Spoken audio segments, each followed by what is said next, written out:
उस्मान तारिक इन दिनों अनप्लेबल हुआ पड़ा है। कभी वो 20 गेंदों पर 28 स्कोर देता है, कभी 15 देता है, कभी 20 देता है। यानी कि जो उसका बुरा दिन भी जाए इन टर्म्स ऑफ स्कोर तो वो फिर भी 35 स्कोर ही देता है और साथ में 2 विकेटें भी उड़ाकर ले जाता है। भाई उसने फोनिक्स को सही में आग वाले पर लगा दिए हैं। ना उसको मिच मार्श खेल पाता है, ना ही कोई और बैटर खेल पाता है। हर एक को वो यूं जल्दी से चलता करता है। धूम मची हुई है और साथ में इब्रार अहमद ने भी धूम मचाई हुई है उधर द 100 के अंदर।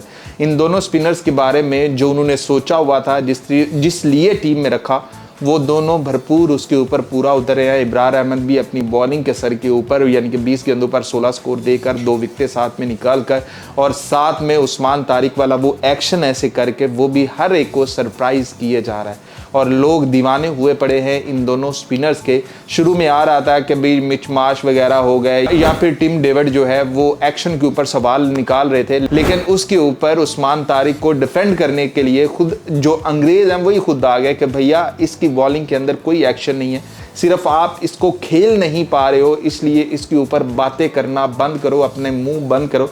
यानी कि यहाँ से सबसे ज़्यादा इश्यूज क्रिएट होने थे ना, उस्मान तारिक ने उन्हीं की तरफ से खेलते हुए वो सारे इश्यूज क्लियर कर दिए हैं। अब जब तक वो खेलेगा उसकी बॉलिंग के ऊपर, उसके एक्शन के ऊपर कोई सवाल नहीं उठा सकता क्योंकि वो बिल्कुल क्लियर बॉलिंग कर रहा है और वो पाकिस्तान के लिए एक एसेट साबित हो सकता है। ऐसा हुआ था कि बीच में जैसे ये T20 वर्ल्ड कप आया था, उस्मान तारिक का जो एक वो भरम था, जो एक चीज़ बनी हुई थी, वैसे उसने भारत के खिलाफ बहुत अच्छी बॉलिंग की थी, लेकिन जो उसके बारे में इतनी बड़ी बड़ी बातें हुई थी कि वो उसके ऊपर पूरी तरह से उतरा नहीं है। श्रीलंका के खिलाफ उसको विकेट नहीं मिलती हैं, स्कोर भी वो साथ में दे देता है और उसके बाद PSL के अंदर भी उसकी कोई ख़ास बॉलिंग रही नहीं है।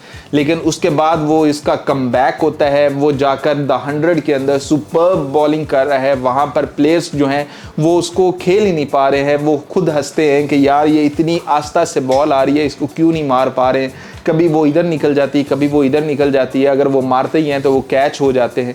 तो मतलब उस्मान तारिक पूरी तरह से भाई अनप्लेबल हुआ पड़ा है और साथ में इब्रार अहमद भी।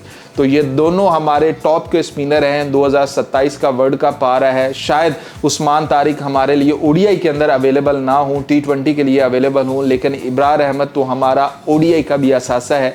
तो देखा जाए तो दोनों खूबसूरत बॉलिंग कर रहे हैं और साउथ अफ्रीका के अंदर ऐसी बॉलिंग की ज़रूरत भी होगी, ऐसी कंडीशंस के अंदर ही उन्होंने बॉलिंग करनी होगी। तो ऐसे में उनका इस तरह से एक्सपीरियंस गेन करना, वहाँ पर अंडर प्रेशर होकर वहाँ पर बॉलिंग करना, द 100 के अंदर आखिरी ओवर्स के अंदर कभी इब्रार अहमद को बारी देते हैं, कभी शुरू के जो अटैकिंग बॉलर है वो तब लगा देते हैं, कभी मिडल में आ जाता है। मतलब उसकी जगह ऊपर नीचे ऐसे वो घुमा रहे हैं, कभी इकट्ठी 10 गेंदें करवा दी, कभी 5 गेंदें करवा दी, मतलब इस तरह से चल रहा है।